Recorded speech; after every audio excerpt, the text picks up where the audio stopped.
नमस्कार। कार्यक्रम रणनीति में आपका स्वागत है। मैं हूं विनोद कुमार। दर्शकों, नेशनल कॉन्फ्रेंस या नेशनल कॉन्फ्रेंस की अगुवाई वाली सरकार ने असल रणनीति तो उन्होंने बनाई थी। 3 दिन बजट सत्र का दूसरा चरण, दूसरे चरण के तीसरे दिन भी सदन की कार्रवाई नहीं चलने दी गई। ये एक रणनीति के तहत था। मामला वक्फ बिल का विरोध करना और उस पर चर्चा करनी। लेकिन ऐसा हुआ कि 3 दिन तक ना क्वेश्चन आवर चल पड़ा, जो सबसे ज्यादा मैंडेटरी होता है। लोगों के सवालात होते हैं, एमएलएज लोगों को पूछ करके वो सवाल मिनिस्टर के समक्ष रखते हैं ताकि उनकी ग्रीवेंसेस का निवारण हो सके। बट नॉट, ऐसा हुआ नहीं। हुआ तो हुआ सिर्फ और सिर्फ हंगामा हुआ। अगर आज की कार्रवाई की बात करें, सुबह सुबह महराज मलिक पर भाजपा के लोग टूट पड़े और किस तरीके से ये हुआ, ये हम आपको तफसील में बताएंगे।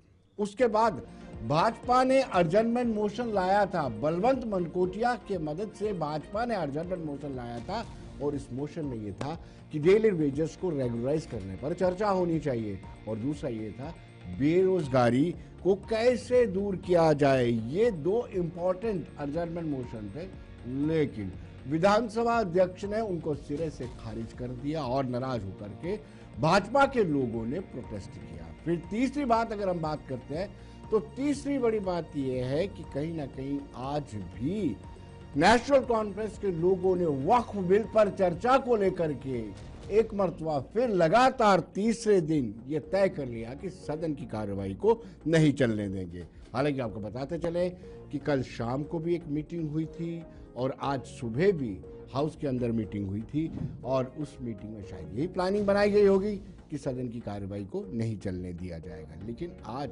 शुरुआत जो हुई वो ऐसे हुई कि महराज मलिक और कहीं ना कहीं बीजेपी के बीच में कहा सुनी होगी। पहले हम बताते हैं कि आरएस पठानिया का क्या कहना है कि उनका कहना है कि किसी ने कोई स्कफल नहीं किया है, और उसके साथ मैं बताऊंगा युद्धवीर सेठी का क्या कहना है, और उसके बाद महराज मलिक क्या कहते हैं वो भी मैं आपको बताऊंगा। पहले आप बताते हैं कि आरएस पठानिया क्या कह रहे हैं।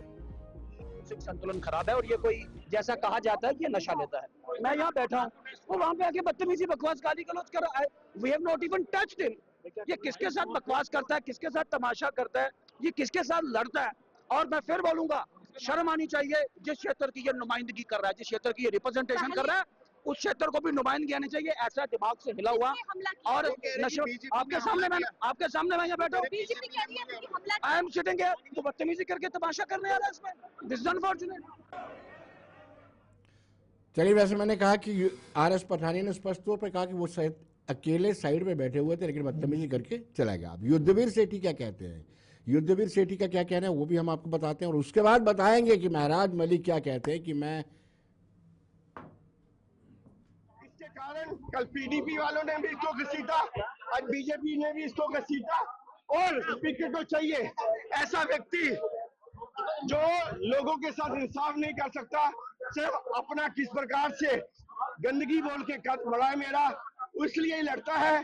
जिस प्रकार केजरीवाल की आप पार्टी झूठ बोलती है, जो हशर आप पार्टी का दिल्ली के अंदर हुआ है वही हशर इसका भी होगा।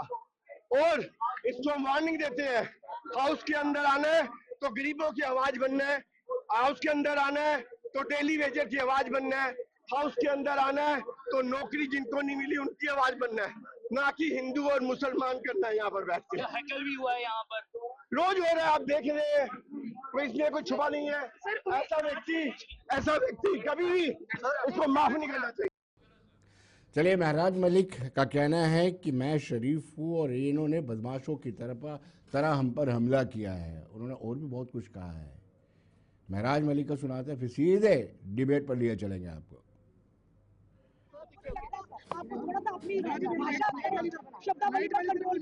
हमने कोई गलत नहीं बोला, अगर कोई गलत बोला होगा तो हमें बताइए। धर्म का नाम लेते हो, हिंदू मोदी जी ने मुसलमानों की बात की, हमने अगर हिंदू की बात बता दी। चलिए, महराज मलिक हमेशा ही सुर्खियों में बने रहते हैं, मुद्दा कोई भी हो, लेकिन इनको सुर्खियों में बने रहना है। जैसे आज भी हुआ, कल भी हुआ, 3 दिन से लगातार ऐसा हो रहा है। लेकिन हम चर्चा करेंगे कि 3 दिन वेस्ट हुए, 3 दिन सदन की कार्रवाई ढंग से नहीं चल पाई। ढंग से क्या, चल ही नहीं पाई। चर्चा करेंगे डॉक्टर अभिजीत जसरोटिया, प्रवक्ता है भारतीय जनता पार्टी के। डॉक्टर साहब आपका स्वागत है। नासिर लोन, प्रवक्ता एनसी, आपका भी स्वागत है। लोन साहब आपका स्वागत है।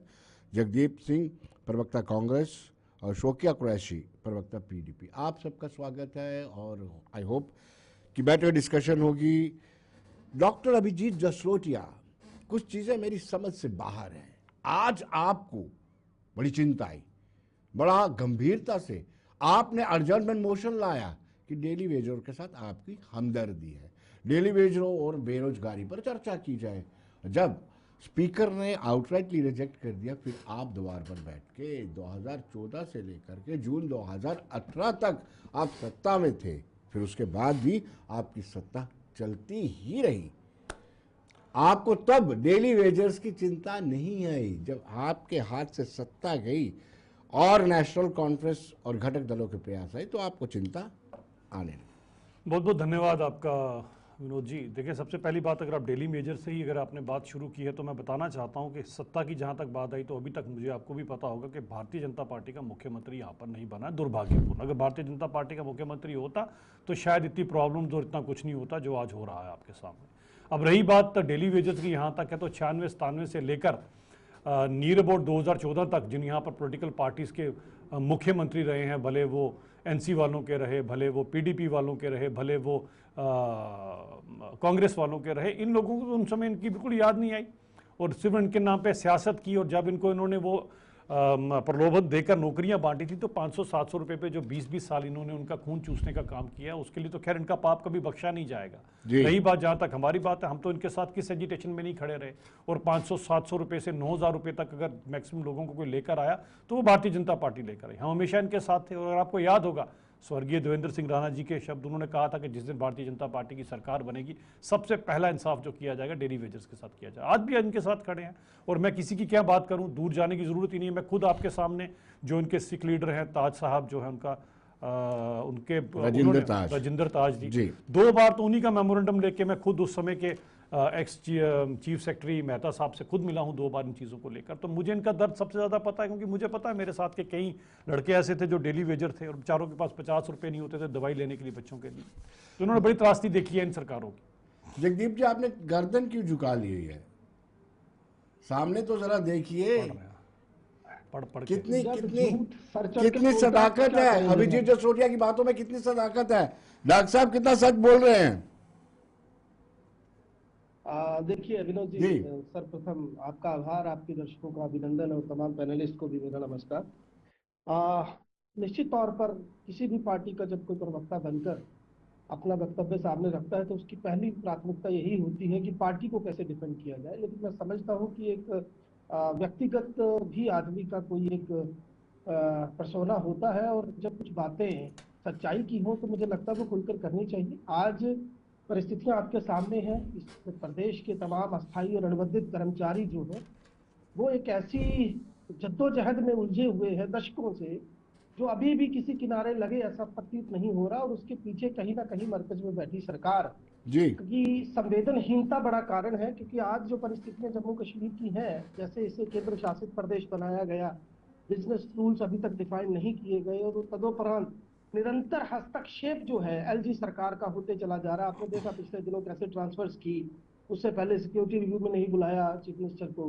तो बहुत सारी बातें ऐसी हैं जो बताती हैं कि कहीं ना कहीं वो जो रार है, एलजी एक तरफ खड़े हैं और हमारी सरकार जो है गठबंधन की वो एक तरफ प्रयास कर रही है। तो इस रार का नुकसान जो है वो निश्चित तौर पर इस प्रदेश के लोगों को हो। जी, तो क्या आपके पास भी समय था, जिस तरीके से इन्होंने तर्क दिया है कि हमारा अपना चीफ मिनिस्टर नहीं था, इसलिए ऐसे आप भी तो तर्क दे सकते हैं। 2002 फिर 2008 आपका अपना चीफ मिनिस्टर नहीं था। हम घेरते बहुत अच्छा है, दे दीजिए तर्क, उसमें क्या है, इन्होंने दिया, आपको बराबरी करनी चाहिए, उन्होंने तर्क दिया, आपका भी बनता है ये देना। नहीं, देखिए एक समझना पड़ेगा कि कांग्रेस ने जब गुलाम नबी आजाद साहब की अगुवाई में इस प्रदेश की सत्ता संभाली तो वो परिस्थितियां क्या थी। महज 288 दिन, अगर मुझे एग्जैक्टली याद आ रहा हो, तो बामुश्किल वो अपने 3 साल का टेन्योर भी पूरा नहीं कर पाए। और तब दिवंगत मुफ्ती मोहम्मद साहब की वो जो हीलिंग टच पॉलिसी है वो आ गई, फिर भूमि आंदोलन की भेंट वो सरकार चढ़ गई। तो ऐसे में एक चीज आपको समझनी होगी कि कांग्रेस कभी भी बहुमत के साथ जम्मू कश्मीर की सत्ता पे आसीन नहीं हुई है। इसलिए मैं समझता हूं कि कांग्रेस को दोषारोपित करना कहीं से भी न्यायोचित नहीं। जी विनोद जी।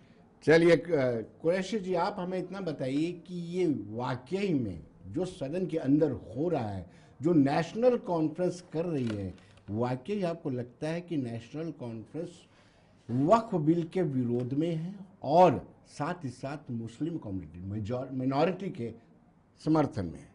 आपको क्या लगता है? विनोद जी, प्रोग्राम में बुलाने के लिए शुक्रिया, और जो जी। मेरे बाकी पैनलिस्ट हैं इन्हें मेरी तरफ से आदाब। सबसे पहले हम पुरजोर मजम्मत इस बात की करते हैं कि जो डोडा के हमारे एमएलए हैं जी।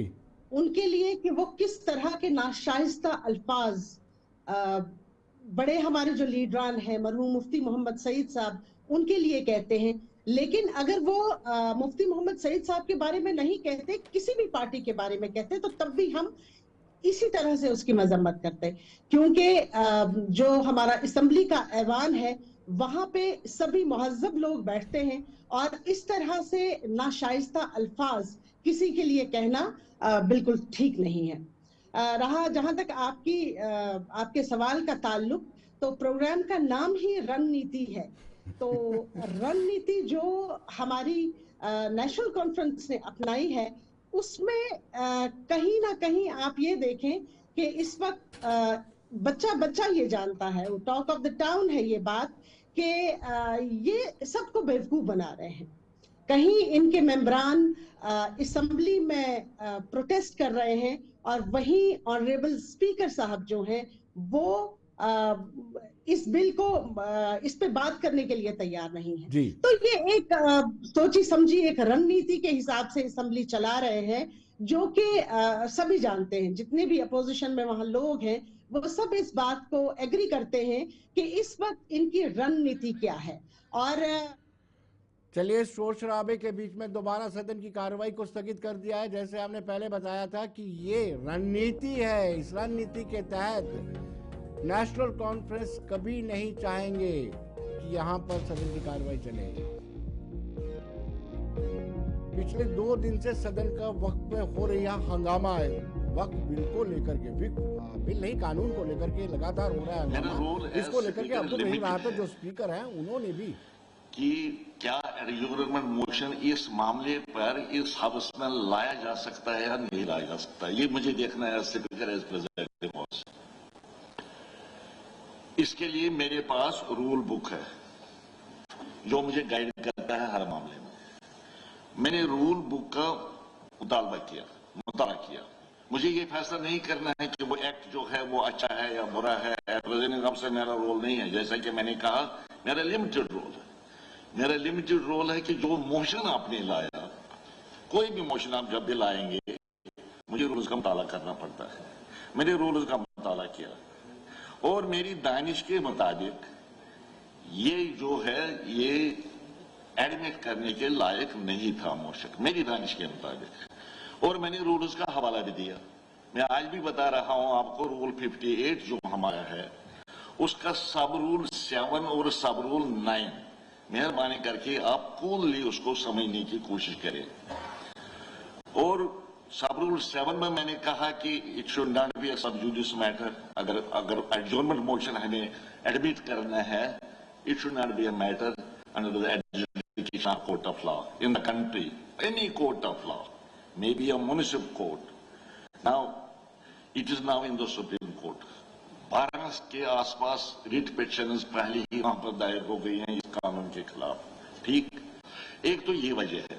दूसरी वजह है कि सब रूल 9 जो है इसमें क्लियर लिखा है कि आप करो admit, but it should not relate to any matter which is not primarily the concern of the government. इसका मतलब कनोटेशन मैं आपको बताता हूं।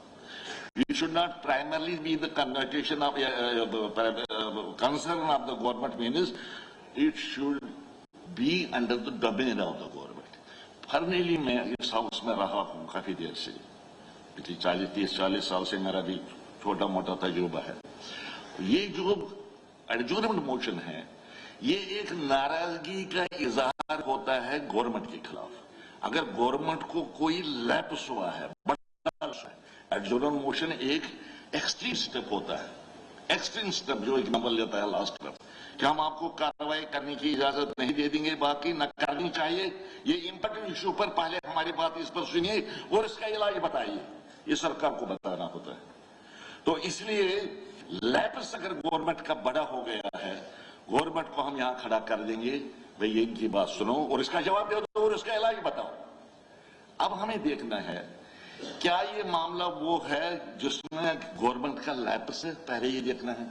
Is it primarily the concern of the government, is it with in the domain of the government, क्या इसका इलाज सरकार के पास है? इस कार्रवाई करना कोई छोटी बात नहीं होती है। हाउस की कार्रवाई छोड़ के ये बात सुनो और इलाज बताओ, और इलाज बताओ, इसका हल क्या है, इसका हल बताओ। अच्छा, क्या ये मामला है? नहीं है। मेरे हिसाब से मेरी अकल तो वही बताती है कि ये मामला स्टेट गवर्नमेंट के डोमेन में नहीं है, इसकी इनके एम्बिट ऑफ पावर्स में नहीं है। इसलिए मैंने ये दूसरे रीजन बताया कि मैं इसको एडमिट नहीं करना चाहता। आप मुझे बताइए क्या तरीका है फिर? ये लॉ जो बन गया, अगर इसमें रिजेंटमेंट है, यहां भी है, मुल्क में भी है, पार्लियामेंट में भी बहुत से मेंबरान ने इसके खिलाफ वोट दे दिया, कोई 232 वोट लोकसभा में इसके खिलाफ पड़ गए, राज्यसभा में 95 वोट इसके खिलाफ पड़ गए, मेजॉरिटी इसके हक में थी, पास हुआ। अब इलाज क्या है? इलाज क्या? बहस तमहीज करने से इसका इलाज हो सकता है, ये बदल सकता है कानून। दो ही तरीके हैं। एक तरीका यह है कि या तो पार्लियामेंट इसको मनसूख करे, पार्लियामेंट ने बनाया, मनसूख भी पार्लियामेंट ही कर सकती है। कोई बिल लाए वहां पर, प्राइवेट मेंबर लाए या सरकार आए, पास हो जाएगा तो मनसूख हो जाएगा। अगर मनसूख करने के लिए बिल आएगा, रिपील के लिए बिल आएगा। दूसरा तरीका है अदालतें। अदालतों में आप जाइए और इसके वजह से आप वहां पर चैलेंज कर सकते हैं। सुप्रीम कोर्ट में लोग गए, 12 यहाँ पर भी हमारे स्टेट में भी कुछ लोग तैयारियां कर रहे हैं इस सिलसिले में, जैसा कि मैंने सुना है। कोर्ट आएगा, कोर्ट फैसला देगा, अगर कोर्ट कहेगा ये अनकॉन्स्टिट्यूशनल है तो अनकॉन्स्टिट्यूशनल होगा।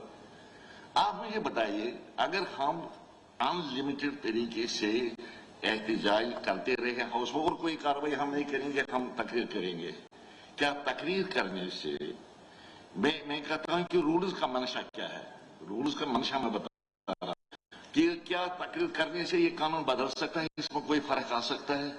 अब आप कहते हैं कि हमारी आवाज आनी चाहिए कि हम इसके साथ हैं, वो आवाज तो गई, 3 दिन से हाउस नहीं चल रहा है, क्या ये आवाज पूरे मुल्क में नहीं गई? क्या ये आवाज आवाम के सामने नहीं गई कि आपकी रिजल्टमेंट के खिलाफ, इसके खिलाफ लोगों ने बयानात नहीं दिए हैं, प्रेस में आप नहीं गए हैं? क्या अवाम में आप क्या नहीं गए हैं? अवाम ने इसके खिलाफ जोर तो नहीं किया, हम भी किया, बाहर भी किया, हर जगह किया। So we shall have to wait for the court. अब मुझे कोई एतराज नहीं थे, आपको कहता है कि मैं एडजोर्न करूं, मगर वैसे कि प्रेसिडेंट ऑफिसर जो मेरी रिस्पॉन्सिबिलिटी है, मुझे रूल्स का सहारा लेकर ही फैसला करना है, रूल्स के बाहर में जा नहीं सकता हूं। अब कहते हैं कि आप डिक्टेटर हैं, मैं डिक्टेटर नहीं हूं, मैं डिक्टेटर। कोई बात मत करो, आप बात मत करो, आप बात में बैठो, आप बैठो नीचे, मेरा आप पीछे बैठो, फिर बैठ आपकी बात सुनूंगा, मैं आपकी बात सुनूंगा, आप तशरीफ रखिए। अच्छा, मैं कोई डिक्टेटर नहीं हूं, मैं रूल्स के तहत चल रहा हूं, मुझे आपके जज्बात का एहसास है, एहतराम है, आप ऑनरेबल मेंबर्स हैं, लोगों ने आपको चुन के भेज दिया है, मुझे बहुत ही एहतराम आपका मेरे दिल में। मैं नहीं चाहता हूं कि आप तकलीफ में किसी किस्म की तकलीफ में रहे। तो मैंने कहा यही 2 तरीके हैं इसमें ये करने के लिए। तो 2 बातें। तीसरी बात जो मुझे बतानी है अभी, वो ये है कि कुछ ऑनरेबल मेंबरान हैं, जिसमें सजाद विजय लोन साहब सरफहरिस्त हैं और पीडीपी के हमारे दोस्त हैं, मेरे खिलाफ एक वोट ऑफ नो कॉन्फिडेंस लाया है। हक है, अगर मुझ पर कॉन्फिडेंस नहीं है तो फिर इनको हक है ये कहने का हमें कॉन्फिडेंस नहीं रहा है। मैंने इस vote of no confidence notice का जायजा लिया, इसको एग्जाम किया, बड़ी संजीदगी से जायजा लिया क्योंकि मेरे खिलाफ है। तो मैंने देखा जो हमारे रूल 215A आपने बात की है, हमने नोटिस लाया है 215A के तहत। 215A कोई रूल नहीं है, 215(1) है रूल। चलो मैं मानता हूं, अब ठीक है, नोटिस इन ऑर्डर है, मैंने खुद करेक्शन की, A नहीं है 1 है, जिसमें लिखा गया है कि स्पीकर साहब के खिलाफ आप वोट का तो कॉन्फ्रेंस ला सकते हैं। 215B(2) जो है यानी 215(2) उसमें लिखा है कि नोटिस आप ला सकते हो, उसमें कोई दिक्कत नहीं है। और स्पीकर साहब डेट फिक्स करेंगे लीव ऑफ द हाउस लेने के लिए। लीव द हाउस मतलब हाउस में से कम उतने मेंबर्स इसके हक में होने चाहिए जो हाउस का कोरम बनता है। तो इस वक्त जो हमारे रूल्स में कोरम दिखाया गया है वो 23 मेंबर्स है। 23 मेंबर्स इनके हक में खड़े हो जाने चाहिए, तब जाके स्पीकर उसको एडमिट करेगा डिस्कशन के लिए, उसके लिए डेट मुकर्रर करेगा। मगर 14 दिन का नोटिस मस्ट है, यानी 14 दिन पहले ये नोटिस देना है। आपने कल नोटिस दिया 7 तारीख को, 14 दिन अगर आप इसमें ऐड करेंगे तो तब तक तो आपका हाउस सैनिडाई एडजोरम हुआ होगा, कोई की बात है। अब मैंने कहा कोई रास्ता दिखाओ अपने सेक्रेटरी से, मैं आपके सामने एक वजाहत करना, मैंने कहा कोई रास्ता दिखाओ, ये लगा हुआ है इसी, अगर नहीं है कॉन्फिडेंस पर मैं जाऊंगा, मैं क्यों बैठूंगा इस कुर्सी पर, जल्दी दिखाओ। उन्होंने कहा कोई रास्ता नहीं है। एक प्रेसिडेंट मिला सजाद साहब, एक प्रेसिडेंट प्रोविजनल पार्लियामेंट में 1951 में डिप्टी स्पीकर के खिलाफ इसी तरह वोट ऑफ नो कॉन्फिडेंस आया था। यह आया था 11 अक्टूबर 1951 को। अच्छा, मगर हाउस को सैनिडाई एडजोरन होना था 17 को, उसका मतलब है 5 दिन के बाद 16 को सैनिडाई होना था हाउस को 5 दिन के बाद। तो उन्होंने कहा it can not be proceeded with, क्योंकि 14 दिन जब हो जाएंगे तब नहीं होगा, so it can not be proceeded with. अगर उसके बावजूद भी ये नोट्स लाने के बगैर आप लोग छोड़ जाइए तो टेक्निकलिटीज है जो मैं आपको बता रहा हूँ, we can not proceed with.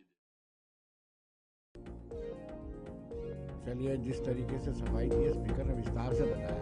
Abdul रहीम राहतर बड़े सीनियर और अनुभवी विधायक रहे हैं, सदस्य रहे हैं, और कई मरतबा उन्होंने बतौर फाइनेंस मिनिस्टर बजट भी पेश किया है, और उन्होंने जिस तरीके बताया कि हर एक पहलू उन्होंने छुआ है कि मैं क्यों इस पर बहस नहीं करवा रहा।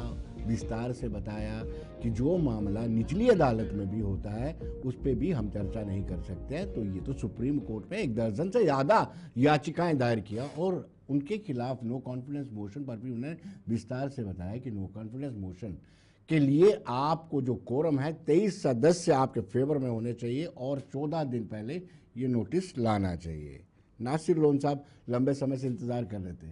नासिर भाई आदाब, आपसे ये जानना चाहता हूँ, ये सिक्का भी आपका है, हेड भी आपका है, टेल भी आपको सब पता है। यानी स्पीकर जो कह रहे हैं अब्दुल रहीम राहतर, उनका कहना है कि जब मामला कोर्ट के विचाराधीन होता है तो इस पर चर्चा नहीं कराई जा सकती, लेकिन फिर भी आप अडिग हैं कि इस पर चर्चा होनी चाहिए, और अर्जेंटमेंट मोशन भी आपका यही है कि कामकाज छोड़ करके इस पर चर्चा की जाए।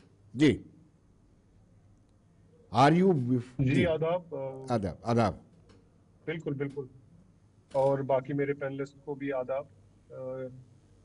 जैसा कि हमारे जितने भी लेजिस्लेटर्स हैं उन्होंने क्लियरली ये कहा कि चूंकि वक्फ जो कि अब एक्ट बन गया है, वक्फ बिल जब पास की गई पार्लियामेंट में, एक मुस्लिम मेजॉरिटी स्टेट होने की वजह से एक बहुत एक ज़रूरी चीज़ थी कि जो हमारे यहाँ के रिप्रेजेंटेटिव्स हैं वो लोगों की जो है आवाज़ वो जो है इस वक्फ एक्ट को लेके क्या है उसे जो है वो ज़रूर आगे रखें हमारी असेंबली के ऐवान में, और उसी का नतीजा है कि इन्होंने जो ये एडजर्नमेंट मोशन लाया था। अब इसमें क्या टेक्निकलिटीज थी, क्या कंफ्यूजन था कि ये एक्सेप्ट किया जा सकता था, नहीं किया जा सकता था, अब उसमें अभी जो है हमारे स्पीकर साहब ने मैं अभी देख रहा था जो है क्लैरिफिकेशन दे दी। बट कहीं ना कहीं हमारे लेजिस्लेटर्स को ये यकीन था और उनका ये मौजू था कि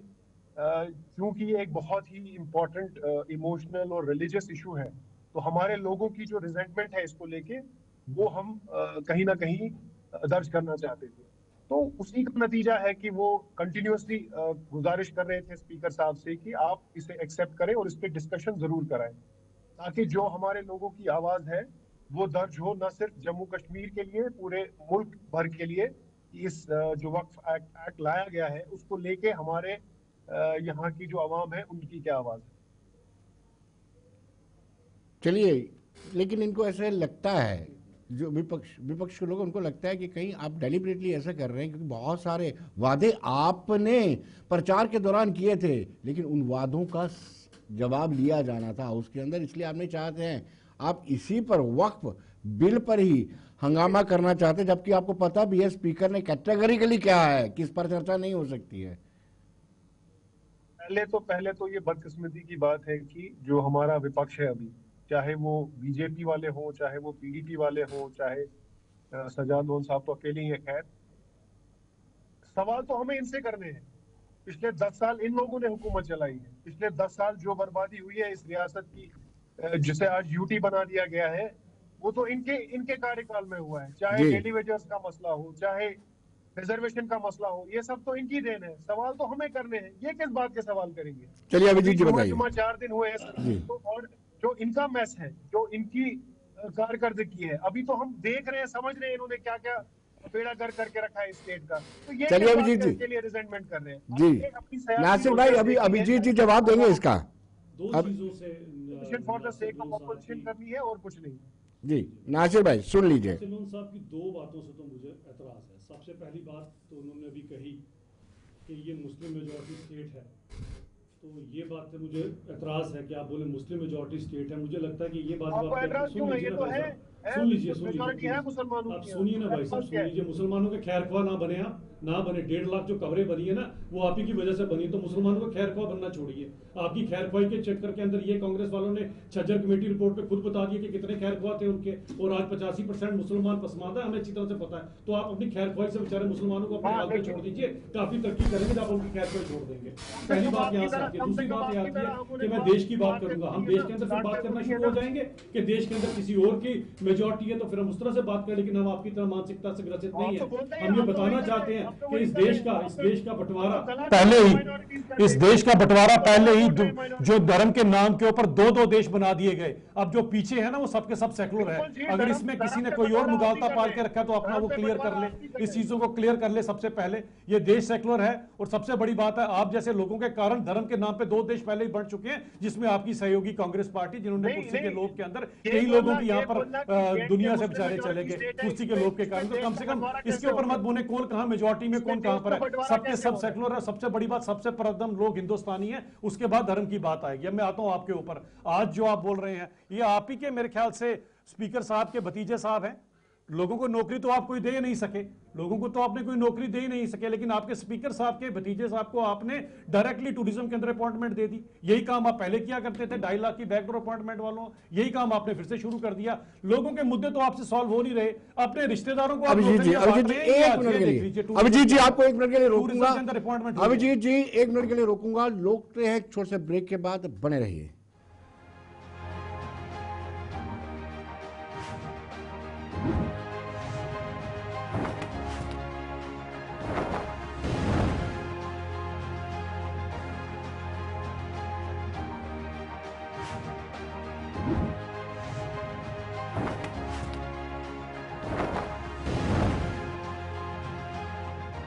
ब्रेक के बाद एक मरतबा फिर स्वागत है। अभिजीत जसरोटिया, डॉक्टर अभिजीत जसरोटिया सेकुलरिज्म की बात कर रहे हैं। और अभिजीत जी आप पर तो ये, आपकी पार्टी पर यह आरोप लगता है कि आप हर मस्जिद के नीचे मंदिर की तलाश, शिवलिंग की तलाश करते हैं। इवन आरएसएस चीफ ने भी अब कहना पड़ा कि हर मंदिर में आप, हर मस्जिद आप मंदिर की तलाश मत कीजिए, और आप सेकुलरिज्म की मिसाल दे रहे हैं। देखें, जहाँ ये जो अब इसके ऊपर तो मुझे लगता है कि देश के उच्चतम न्यायालय ने भी बता दिया कौन कहाँ पर क्या है और क्या नहीं हो। जब उच्चतम न्यायालय में कोई बात डिस्कस हो जाती है, उस पर हम लोग बात करें तो मुझे लगता है पब्लिक और लोगों का टाइम वेस्ट करने वाली बात है। मैंने जो उनके सामने की कि स्पीकर बड़ी एक रिस्पेक्टेड पोस्ट होती है, और मैं इस पोस्ट की और इस चेयर की बड़ी इज्जत करता हूँ। मैंने आपके सामने अभी भी, जब मैं राठौर साहब को सुन रहा था, तो मुझे राठौर साहब की अभी भी ओपिनियन कहीं ना कहीं बायस लगी इन चीज़ों को लेकर।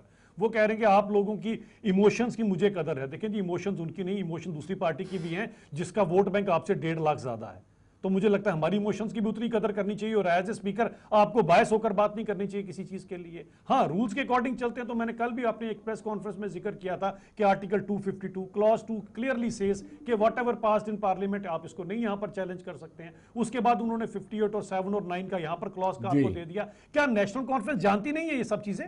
आपको क्या लगता है? आप लोग पढ़े लिखे लोग हो, लेकिन चक्कर ये है कि आज आप लोग से पूछ रहे हैं, लोगों आपसे वो 5 लाख नौकरियां, लोग आपसे 200 यूनिट बिजली मांग रहे हैं। 5-6 महीनों से आपके जो चुने हुए नुमाइंदे उन्होंने लोगों की सुध बुध तो ली नहीं है। अब लोगों का जब हिसाब किताब देने की बारी आई तो आप इसी तरह से करोगे, लोगों को गुमराह करोगे। एक ऐसी बेतुकी बात के ऊपर आप लोग वहां बहस करो जिसका आपको भी पता है कि वो अब उच्चतम न्यायालय के विचाराधीन है वो वाला मसला, लेकिन आप बात करेंगे क्योंकि इसी फिराक में आप लोगों ने अपने भाई भतीजों को नौकरी देनी है। इसकी फिराक में आपने नौकरी देनी, 5 लाख नौकरी तो देनी नहीं है, लेकिन आपके भतीजे नौकरी करेंगे जी, दूसरे का खाकर आपके यहाँ पर स्पीकर साहब के भतीजे साहब जो नौकरी करेंगे। ये है आपकी मंशा। मैं लोगों को कहना चाहता हूँ, पब्लिक को, कि आप इनकी मंशा के ऊपर देख लीजिए क्या है। ये आपको आपका हक नहीं देना चाहते, ये आपको आपकी सड़क बिजली पानी नहीं देना चाहते हैं, ये आपको 200 यूनिट फ्री बिजली नहीं देना चाहते, ये आपको 12 सिलेंडर फ्री नहीं देना चाहते, क्योंकि झूठे वादे 7 साल में जो पहली बार उन्होंने मैनिफेस्टो बनाया उसमें आपसे की दिए थे। अगली बार याद रखिएगा, उनके चेहरे याद रखिएगा। ये सारे के सारे आपको बेवकूफ बना रहे हैं। मैं पब्लिक से अपील करना चाहता हूँ, जिस जिसने इनको वोट डाला है मैं उनसे अपील करता हूँ इनके ये चेहरे पहचान लीजिए। चलिए, हंगामे के बीच ब्रेकिंग है, ब्रेक के बीच सदन की कार्रवाई को अनिश्चित काल के लिए सैंडाई जिसको बोलते हैं स्थगित कर दिया गया है और स्पीकर ने सभी लोगों का शुक्रिया अदा किया है। नेशनल कॉन्फ्रेंस के विधायकों ने फिर हंगामा किया है।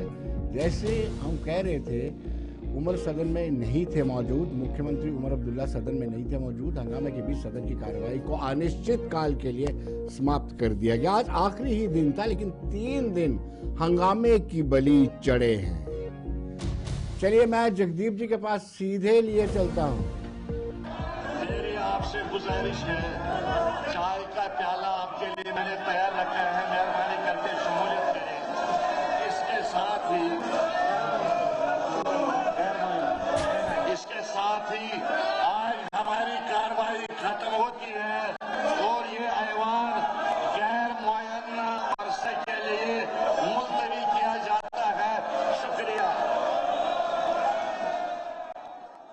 सदन की कार्रवाई को अनिश्चित काल के लिए सैंडाई जिसको बोलते हैं, सदन की कार्रवाई को अनिश्चित काल के लिए स्थगित कर दिया है और ये आज मान लिया जाएगा कि विधानसभा का बजट सत्र 2025-26 आज समाप्त हो चुका है। और चाय की बात की है उन्होंने, चाय दिखते हैं कहाँ पिलाते हैं, लेकिन मुझे लगता है कि शायद टूरिज्म डिपार्टमेंट में आज आतर साहब की तरफ से चाय है, उनके भतीजे की अपॉइंटमेंट हुई है, शायद वहीं पर आज चाय सर्व होगी सबको। जगदीप जी, आपसे जानना चाहता हूँ, एलओपी ने ये कहा है जब अडजर्नमेंट मोशन को खारिज कर दिया गया, बाहर प्रोटेस्ट कर रहे थे, उनका कहना है कि जो लोग अंदर हंगामा कर रहे हैं, नेशनल कॉन्फ्रेंस, कांग्रेस या जो घटक दल है, वो कहीं ना कहीं जमीन जहाद, लैंड जहादियों को प्रोटेक्ट कर रहे हैं। आप कैसे देखते हैं इसको जगदीप जी?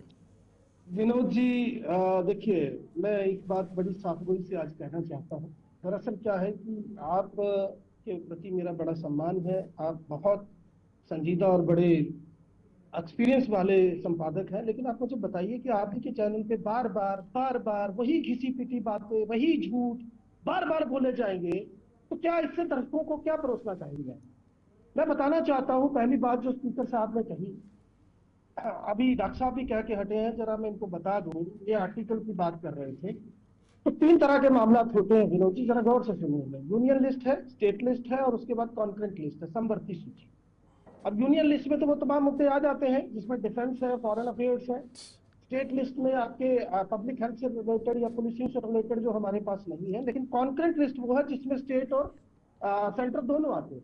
तो आर्टिकल 254 ये इजाजत देता है कि अगर किसी कंसर्न पर, किसी पास हुए बिल पर किसी भी राज्य की विधानसभा को कोई आपत्ति है, तो in the interest of the public in large वो उस पर डिस्कशन कर सकती है। अब इसके साथ एक और बात बता दूं, 194 आर्टिकल जो है वो तमाम समवर्ती सूचियों पे इसकी जो है वो इजाजत देता है, और आर्टिकल 246 दोनों को, यानी कि कॉन्करेंट को भी, स्टेट और सेंट्रल दोनों को इसकी इजाजत देता है। मेरा सवाल ये है, मैं पूछना ये चाहता हूं कि जब इन्होंने इलेक्टोरल बॉन्ड पास किया, इसी मोदी सरकार ने किया, इसी सुप्रीम कोर्ट ने उसको अनकॉन्स्टिट्यूशनल बताया, बाद में चलो किसी को कोई सजा नहीं मिली, भाजपा वाले हर चौक चबच्चे में दफ्तर खोलकर बैठ गए, अरबों रुपया इन्होंने अलग अलग कंपनियों और पूंजीपतियों का गला दबाकर छीना।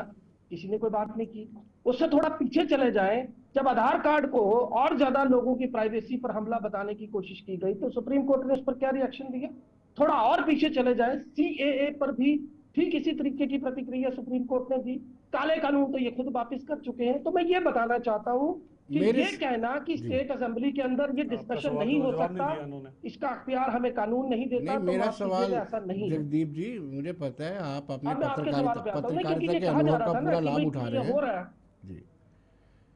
मेरा सवाल जी। आपको अब पता आपके है सवाल जी, आपके सवाल पे आता हूं। ये जरूरी था बताना दर्शकों को कि असेंबलीज को ये हक है। अब देखिए दूसरी बात, ये जो जिहाद का आपने सवाल पूछा, मुझे बताइए थूक जिहाद, लैंड जिहाद, मेरे को तो याद भी नहीं है कितने जिहाद का क्या नाम लो। सवाल भी अपने, जवाब भी अपने, है कि एक संकीर्ण मानसिकता है।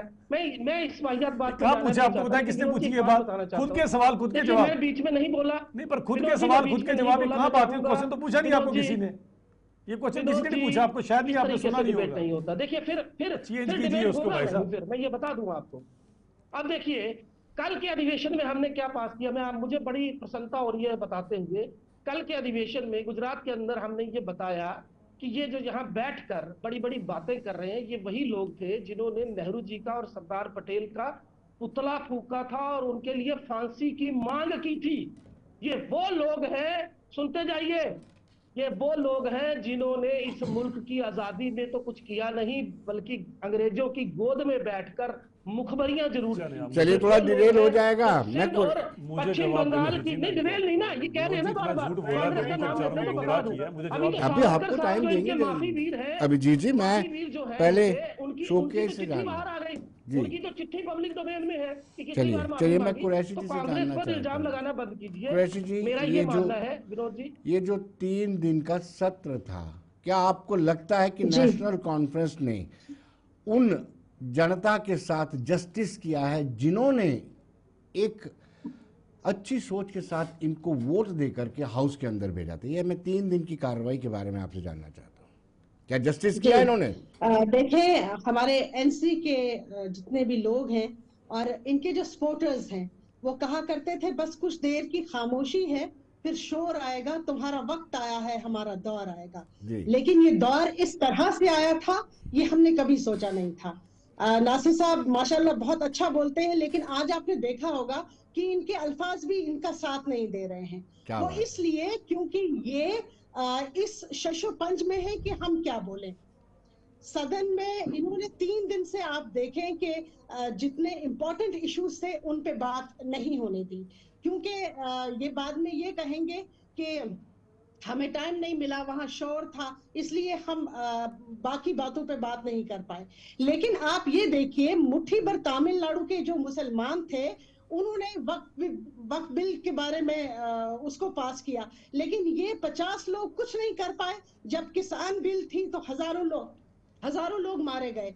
लेकिन इस वक्त ये क्यों खामोश हैं? इस वक्त इन्हें चाहिए कि ये भी सड़कों पे आ जाएं, ये भी धरने दें, और जहां पे इन्हें हमारी जरूरत है, चाहे वो कोई भी पार्टी हो, जहां लोगों के हित की बात है, हमारी आवाम की बात है, हमारे भले ही हमारे सब 3 मेंबर हैं, लेकिन हम हमेशा इनके साथ हैं जहां पे लोगों की हित की बात है। लेकिन ये फिर वही बात है कि ये करना ही नहीं चाहते। इन्होंने इस तरह से अपनी स्ट्रेटेजी को, अपनी रणनीति को प्लान किया है कि तुम शोर मचाओ और हम धरने देंगे और फिर हासिल मकसद जो ये होगा। कुरैशी जी, आपको लगता है कि ये मैच कभी आपको ऐसा तो नहीं इम्कान हुआ कि ये मैच फिक्स है बीजेपी और एनसी के बीच में?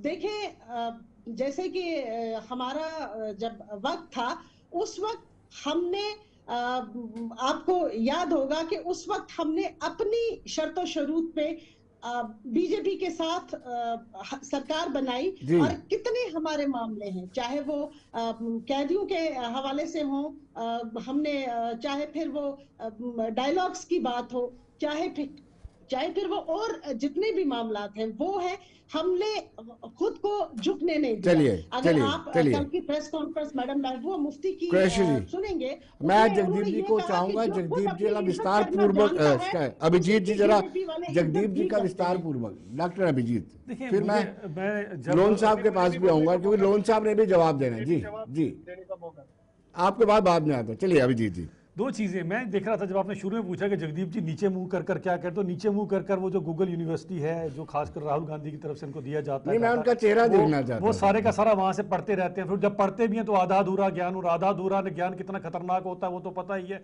उसी आधे अधूरे ज्ञान के कारण ही आज आप 99 पे पहुंच गए हो, और आने वाला समय भी कुछ खास अच्छा नहीं है आपका। अभी आधा अधूरा ज्ञान जो है, आधा अधूरा ज्ञान, फिर बीच में मत बोलिएगा। उन्होंने जो आपसे सवाल पूछा नहीं उसके भी जवाब देते हो, और जो सवाल वो पूछते हैं उसका जवाब नहीं देते आप, तो मैं आपकी दिक्कत समझ सकता हूं। आपकी और महराज की दिक्कत एक जैसी है, आपकी और महराज मलिक की दिक्कत एक जैसी है, मुझे अच्छी तरह से पता है। चले अब मैं दूसरी तरफ आता हूं। आपने बात की 252 की बात की, 252 के अंदर क्लास 2 भी है, अच्छी तरह से पढ़ लीजिएगा उसके अंदर क्या है। और उसके बाद जब ये मैटर सब जुडिशियस हो जाता है, खैर आपको तो भारत की सुप्रीम कोर्ट का कितना ही आपको कदर है मुझे पता है। शाहबानो केस के अंदर आपने सुप्रीम कोर्ट का ऑर्डर भी उठाकर फाड़ के फेंक दिया था, इसीलिए आपको शायद नहीं पता होगा कि ये जो चीज देखिए मैं बीच में बोल रहे फिर अपनी वाली चीज के बनाए अपनी वाली बड़े होते हैं, फिर मैं जोर से जगदीप के ऊपर आऊंगा आपको बुरा लगेगा, इसीलिए सुन लीजिए आराम से। मैं बोला था कौन सभ्यता दिखा रहा है, अब दर्शकों देख लीजिए कौन कर रहा है। मैं तो उनके बारे नहीं बोला था ना, तो मैं दर्शकों कहूंगा इनका असली चेहरा देख लीजिए, तभी तो मैं इनका पहला अक्षर जयचंद के साथ मिलाता हूं, हरकतें पूरी मिलाता हूं, फिर इनको बुरा लगता है। अब मैं आता हूं, दो मेरी बहन पूछ रही थी यहाँ पर तमिलनाडु के अंदर कैसे हो गया। तमिलनाडु के अंदर इससे पहले कि ये मैटर सब जुडिशियस जाता, उससे पहले ही ये सब कुछ कर दिया गया था। Once matter is sub judicious तो nobody can take any cognizance on that is a thing. अब आती है बात की कांग्रेस की। देखिए सबसे बड़ी चीज समझिए, मैं आपको खासकर नासिर लोन साहब और अपनी बहन कुरैशी बहन को बताना चाहता हूं, एक चीज को समझिए। अगर हम हिंदू मुसलमान सभी एक साथ यहाँ पर हिंदुस्तान की आजादी में हम सब ने मिलकर लड़ाई लड़ी थी, और चंद लोग जो 5 स्टार जेलों में बैठ के कह रहे थे कि हमने हमारा लड़ाई लड़ी है, वो बेचारे काला पानी वाले जो थे, जिनके बारे में अभी थोड़े दिन पहले जगदीप जी ने अपशब्द यूज किए थे, वो काला पानी वाले और इनके 5 स्टार में जेल में बैठने वाले, उस समय तो पिज्जा डिलीवर नहीं होता था, वरना अपनी जेलों में पिज्जा भी डिलीवर कराते और डोमिनो की सर्विस लेते। खैर इनके वो नेता थे जिन्होंने 2 नेशन थ्योरी को इंप्लीमेंट किया था, मैं उस पर नहीं जाऊंगा, मैं जाऊंगा वक्फ के ऊपर। वक्फ का थोड़ा सा समझिए कि जब ये वक्फ खासकर 1913 के बाद और 1923 में जब वक्फ को फिर से लाया गया, आप एक चीज सोचिए कि हिंदुस्तान के अंदर अंग्रेजों ने ऐसा षड्यंत्र क्यों रचा होगा, कभी सोचा इसके ऊपर किसी ने? मैं सभी दर्शकों को कहता हूं और खासकर अपने मुस्लिम भाइयों और बहनों से कहता हूं, क्यों लाया गया होगा? इसलिए लाया गया था क्योंकि हिंदू मुसलमान दोनों मिलकर इस देश की आजादी की लड़ाई लड़ रहे थे। इनको एक दूसरे से कैसे बांटा जाए, इसीलिए यह काम किया गया। क्या सनातन बोर्ड बना लेते उस समय, कोई सिख बोर्ड बना लेते, कोई बौद्ध बोर्ड बना लेते? बनाया उन्होंने केवल और केवल एक बोर्ड बनाया ताकि किस तरह से हिंदू को मुसलमान के साथ लड़ाया जाए। लेकिन कांग्रेस उनसे भी बड़ी, अंग्रेजों से भी बड़ी इस देश की गद्दार है। सोचने वाली बात है कि 1995 में इसके अंदर एक संशोधन लाते हैं, और 2013 में जब इनको पता है कि 2014 में हम चुनाव हारने वाले हैं, तो 2014 में जो ये संशोधन लाते हैं उसके कारण लास्ट मोमेंट आज उसके कारण जो ट्रिब्यूनल के अंदर 50,000 केस है उसमें 25% केस मुसलमानों ने किए हुए हैं। भाई साहब ये है मानसिकता अंग्रेजों की और कांग्रेस की। नासिर लोन साहब भिन्न नहीं है, आप पर आरोप है, मुसलमान को कैसे लड़ाया जाए? आप पर आरोप है कि आप संजीदा नहीं है अपनी ही आवाम के प्रति। ये मैडम कुरैशी ने आप पर देखिए मैं इस बात जी मैं जवाब देना चाहूंगा। पहले तो देखिए, जब से ये हुकूमत बनी है, जब से लोगों की चुनिंदा सरकार आई है जम्मू कश्मीर में, आप देखेंगे तब से जितने भी इश्यूज हैं वो जिंदा हो गए। चाहे वो डेली वेजर्स का इशू हो, चाहे वो जो रिजर्वेशन का इशू है, चाहे जो बाकी हमारे इश्यूज हैं। बीजेपी ने एलजी के थ्रू, सेंटर के थ्रू एक ऐसा माहौल बनाया था जहां यहाँ बात नहीं करने दे रहे थे कि अपनी रिजेंटमेंट आप नहीं रख सकते थे, अपनी आवाज नहीं रख सकते थे, अगर आपकी कोई डिमांड थी वो नहीं रख सकते थे। तो ये सब हुआ है कब से? जब से हमारी सरकार बनी है, लोगों की चुनिंदा हुआ सरकार बनी है, लोगों ने मैंडेट देकर जो सरकार बनाई है, तब से ये इश्यूज जिंदा हुए, तब से इन इश्यूज पे चर्चा हो रही है, तब से इन इश्यूज पे बात हो रही है।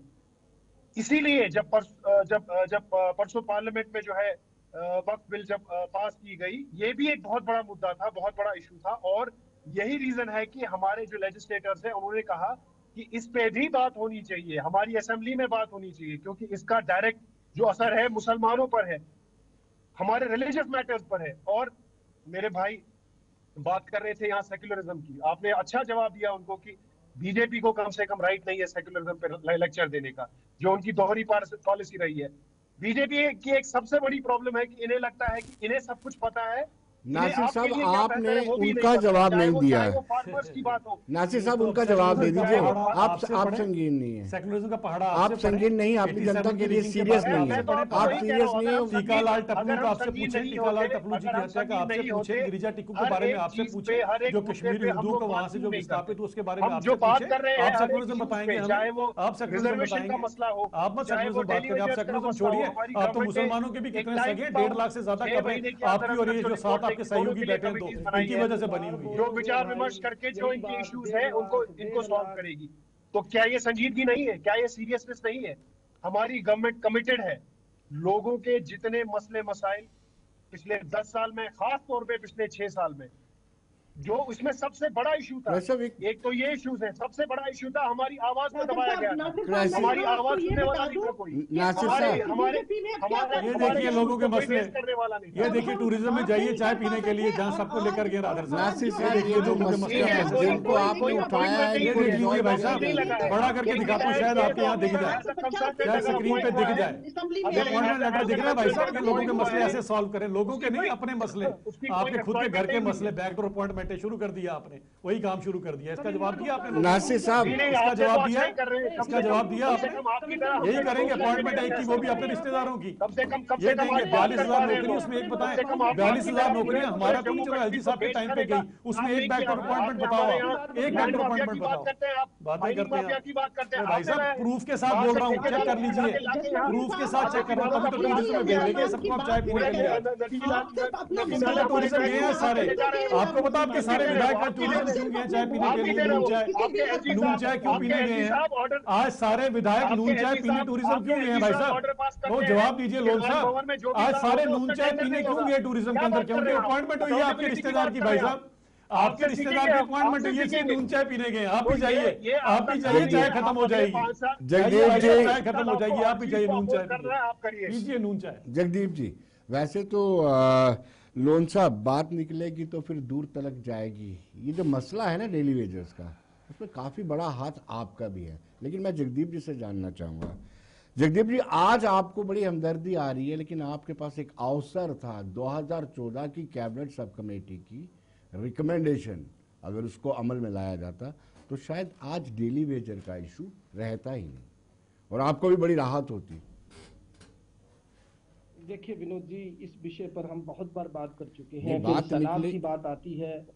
देखिए सुनिए, दूसरा मैं एक चीज आपको फिर से बता दूं, कांग्रेस कभी यहाँ बहुमत में नहीं रही, ये बात मैं कितनी बार कहूंगा, लेकिन मैं एक चीज बताना चाहता हूँ डॉक्टर साहब को। मैंने 194 का जिक्र किया था, मैं फिर से बता दूं, ये मेरे व्हाट्सएप ज्ञान की बात करते हैं तो ये जिस व्हाट्सएप यूनिवर्सिटी से पढ़कर आते हैं ना, इनको समझा भाई दो। साहब जो आप सवाल यहाँ पूछा से उसका पूछिए जवाब भाई दिया साहब। करा करो, बता दिया। आर्टिकल 252 190 क्लॉज अभी तो आप दर्शकों बोल ने के पढ़ हटे। लिया यार, अभी तो आप बोल के आपका हटे। फालतू का नॉलेज मत दिया करा राइट करो, नहीं है, ये मैं फालतू बता का रहा नॉलेज हूं। नहीं चाहिए मैं आपको। बता रहा हूं। लोगों को पता है sub judicious matter is no sub judicious matter and matter is no sub judicious. Why are you wasting precious time of the people now? Tell me why are you wasting precious time of the पहली मर्तबा बात हुई वे है, you are क्या बात कर रहे हो? सब जुडिशियस तीसरे दिन हुआ द वे जाके, यू आर रिपीटिंग जब in litigation the file house हुआ। Also in this debate.